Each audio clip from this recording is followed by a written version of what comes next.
Some neighbors gathered in Land Park today to protest what they call an increase in crime in their neighborhood. When counter-protesters showed up near the Tower Cafe, the situation got heated along Broadway in Sacramento.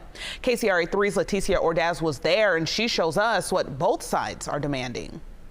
Let's solve problems now. And care about your neighbor. Loud chanting could be heard on all four corners of Land Park Drive and Broadway. Every day you can just walk down Broadway and you can see something happening. You can see somebody passed out with a needle on their arm. Christina Rogers, a Land Park resident, organized a protest because she says crime is out of control in her neighborhood and businesses are shutting down. We're tired of that. We don't think that the city is doing enough.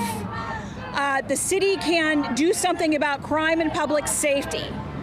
We understand that people have their ideas about taking care of the people who are addicted. We want them to get help.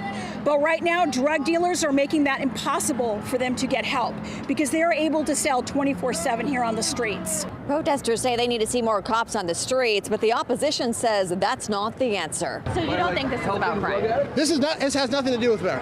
This is about a handful, like a tiny minority of the city's population that doesn't like poor people. They do not like to see poverty on their streets, so they just want it to go away. But what they don't care about is their neighbors, who they're pushing these poor people into their backyards. No justice, no peace, no racist, no leave. Counter-protesters say housing for the homeless is the answer. Has it made anything better? Both sides clashed today on the streets, getting in each other's faces at times and arguing about how the city of Sacramento should move forward. Well, I don't quite understand what they're countering because unless they support drug dealers and crime, that's the only thing I can think of. I actually live right near this corner, just a couple blocks away, and honestly, it's infuriating to hear a bunch of wealthy, well-protected residents living in wonderful Land Park that are complaining about people that are stuck outside with nowhere to go. A neighbor who wasn't a part of today's demonstration says the community needs to refocus and come together.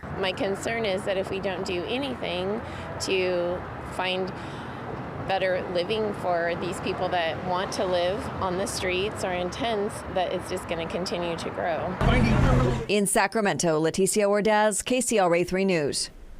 Well, some Land Park neighbors say they will be taking their concerns to the Sacramento City Council and even state legislators. Councilmember Katie Valenzuela told KCRA that the police have gotten more resources than they ever have before in just the last 2 budgets. Now, she doesn't believe crime will decrease until the city starts prioritizing the reasons people commit crime. She says, like